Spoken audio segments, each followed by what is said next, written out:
How to Make a Killing is written and directed by John Patton Ford, and it's his second feature film following 2022's excellent Emily the Criminal with Aubrey Plaza. This one stars Glen Powell, Margaret Qualley, Ed Harris, and Jessica Henwick, and is all about the Redfellow family.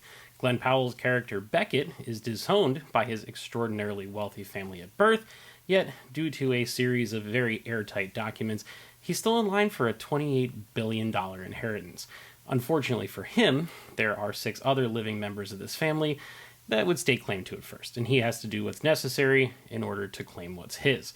So this one for me, it's a little bit different from Ford's first feature, which is the aforementioned Emily the Criminal, whereas that film was a little bit more on the uncut gems, anxiety-inducing side.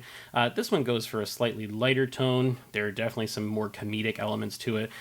There was a running gag throughout the film with a hard cut to a funeral location that made me chuckle almost every single time that it passed by. Glen Powell, he's terrific in this one. Full movie star mode. I was a little bummed out to see him in The Running Man because that movie wasn't really what I wanted it to be, especially since he really went for it and gave it his all in that performance. But the results here in this one are, at least for me, much, much, much better. He's not lacking in the charisma department, and for a darkly funny movie like this one, that is definitely necessary. I'm also a big fan of after how Top Gun Maverick played out. He didn't just run straight into something like the MCU or a big IP like Star Wars or something, although I think he would make for a really, really good booster gold for James Gunn's DC. That being said, rounding out the cast, we've got some really nice performances from Margaret Qualley and Ed Harris, but the 2 supporting standouts for me were Bill Camp as Beckett's uncle, who's basically the only person in his family that he really connects with, and then Zach Pope, otherwise known as Gabe from The Office, as a character that I would describe as Roman Roy if he were a hipster artist.